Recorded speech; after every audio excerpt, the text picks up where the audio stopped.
Good morning. बनाउँदैन केटा निद्रा पुग्यो पुगेन? यो त एकदम पुग्यो। निद्रा पुग्यो। हिजो बेलुकाको सरसफाइ आउँदैछ। हामी चाहिँ हिजो श्रीकृष्ण माध्यमिक विद्यालय घरतीगाउँमा बस्यौँ। चार्जिङको लागि हामी चाहिँ सबै सामानहरू चार्ज गरेका छौँ। हाम्रो टेन्टको सेटअप चाहिँ यो हो। एकजना साथी उठ्दै हुनुहुन्छ सायद।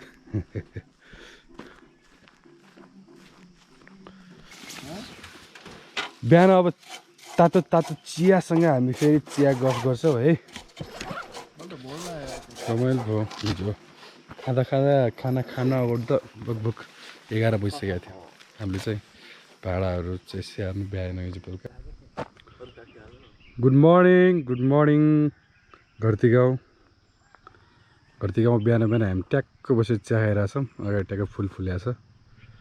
साथीहरू यता हुनुहुन्छ। हेलो साथीहरू, गुड मर्निङ। उमा पारी देखिराख्नु भएको बाटो चाहिँ हामी आज थबाङ जाने बाटो हो। यति खानासाना पकाएर खाएर जाने प्लान छ। हेरौँ कस्तो हुन्छ। एकजना प्रेम सरले चाहिँ हामीलाई आटो खुवाउँछु भन्नुभएको थियो। हाम्रै स्कुलको कार्यालय सहयोगी दाइले। तर उहाँ अहिलेसम्म आउनु भएन। बिहानै टेन्ट हल्लाउन आउँछु भन्नुहुन्थ्यो। सायद गहिरो निद्रामा पर्नुभयो जस्तो छ आज। हिजो हाम्रो खाना खाए पछाडिको अहिलेसम्म यात्राबारेमा सर भन्नुहोस् न। हिजो चाहिँ हामी अफरोड 113 किलोमिटरको यात्रा तय गऱ्यौँ। हामी थबाङसम्म जाने उतै बस्ने सोच थियो। तर बाटो अफरोड भएको हुनाले हामी त्यतासम्म जान सकेनौँ। आज हामी कुन ठाउँमा छौँ? हामी आज यो रोल्पाको घरतीगाउँ भन्ने ठाउँमा छौँ। माडी 2 घरतीगाउँ होइन? हजुर। कृष्ण माविको हाम्रो दाइले चाहिँ क्यान्टिनको दाइले हिसाब जुन रमाइलो गराउनु भयो उहाँ दाइले आज फेरि हामीलाई आटो र मासु खुवाउँछु भन्नुभयो लोकल। तर बसमै ढिला भयो नि आज। यतिखेर चाहिँ हामी निस्किनु पर्ने हो। अलिक ढिला भइरहेछ। जुन आज दिनभरिको प्लान के छ? हामी थबाङ हुँदै जलजला गएर बस्ने हो हाम्रो आजको यात्रा। हेरौँ के हुन्छ। हो, त्यसको तपाईँ आटो र लोकल भाले खान कतिको एक्साइटेड हुनुहुन्छ? कुरै छोड्नुहोस् त्यसमा बारेमा त। अरू कुरा गर्ने? मनदेखि एक्साइटेड छु। पुरै छोड्नुहोस् कि अरू कुरा गर्ने? पुरै नगर्नुहोस् त होइन? त्यो शब्द त्यो कुरालाई चाहिँ म व्याख्या गर्न सक्दैन। त्यति नै छु म एक्साइटेड। प्योर अर्ग्यानिक आयो आटो। अयब्बा बस्मै छ त यो त यहाँ ठिक। बिस्तारै स्लो मोसनमा खाने। अब यहाँ ढिलो भयो बेला स्लो मोसन हाम्रो यहाँको लोकल ढिडो प्लस आटो लोकल भाली अनि साथमा भाजीको साग।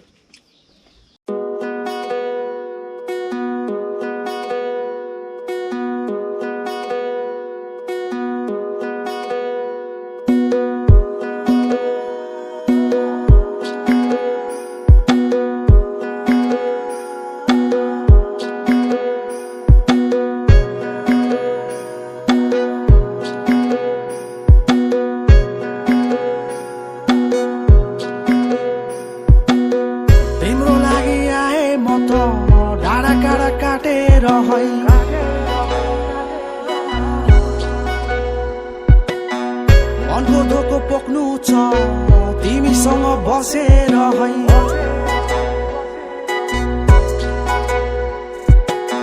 दाबे मुना नाचिरहेछ तिम्रो मुहार देखेर है।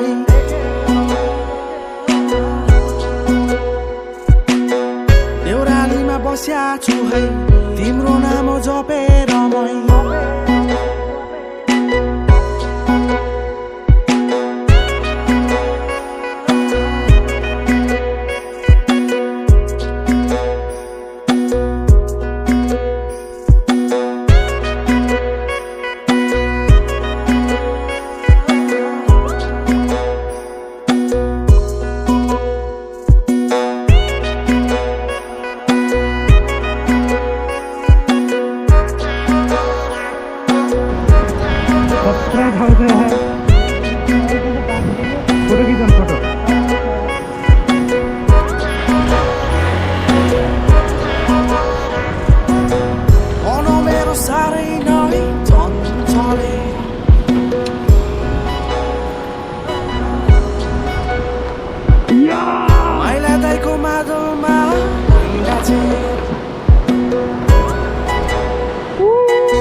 एक्काइली मोटरमै राखी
आ गए यार, आ गए।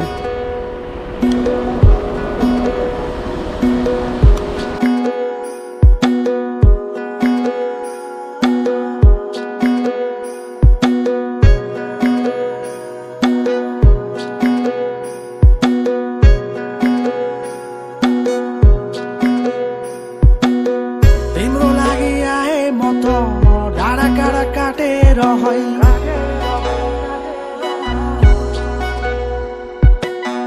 मनको धोको पोख्नु छ तिमीसँग बसेर है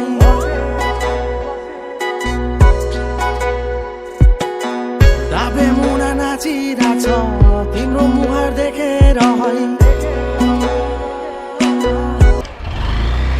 ल हामी चाहिँ अब लाग्यो है चलाबाङतिर।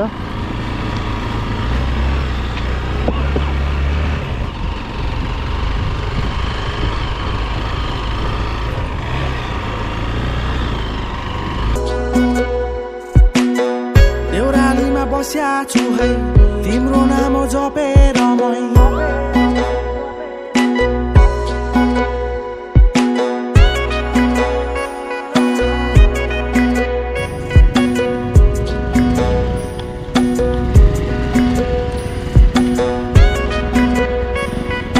दामी छ नि बाटो। बवाल छ उकालो हेरे माथि।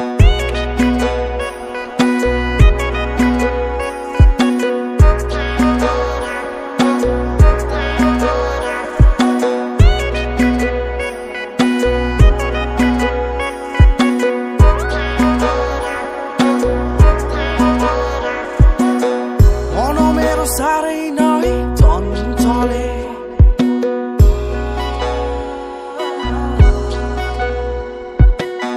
माइला दाइको मादलमा मै नाचे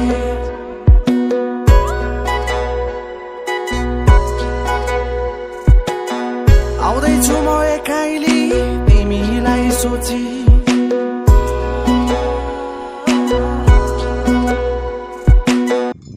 ल है गाइज हामी चाहिँ जलजलाको फेदमा आइपुग्यौँ।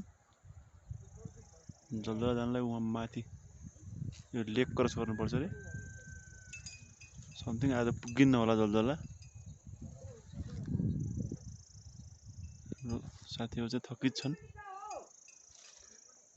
पारिका दुईजना चाहिँ स्याउ खोज्न गइरहेछन्।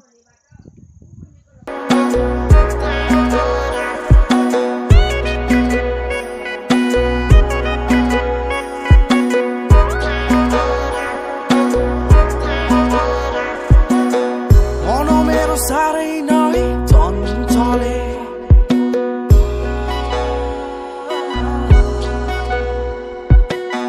माइला दाइको मादलमा मै नाचे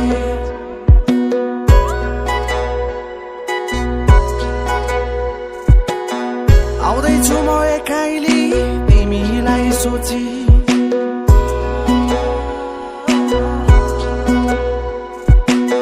भगाइ लान्छु एक्काइली मोटरमै राखी आफै त माग्ने के भन्नु पर्यो अघि न अब त मागी खाने के देनार खाऊ तिन मानेर चाउली मैले भए मागी खाने के देनार खाउली गोटा गोटा आउँछ मसित कुरा त केटाहरू कहाँ गयो भने खोजिरहेको थियौँ हामीले तातो आलु असमा हाम्रो आलु भन्ने हजुर यत्र यत्र पनि आलु सक्छौ के पुरै चलो आलु आमा नुनको टाइम त छैन नि कुट्यो भने कुटो कुट नि त सुन आफै कुटा खाउने अब आफै धान कुट हो खल्ल्या हुन्छ म काट धान कुट्यो यस्तो चिजमा कुट्ने भने पनि ठुलो कुरा बनाऊ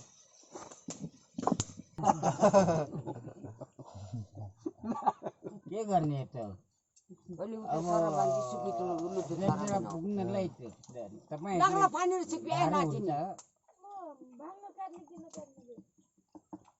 तिम्रो खुसी गराउनु त त्यो काटेर मात्रै तिमीहरूले मान्ने हो खरानी माना हो तिमीहरूले त्यही हुन्थ्यो बरु त्यो डाक्ला मुठा बनाइदेऊ त्यो बन्न लगिर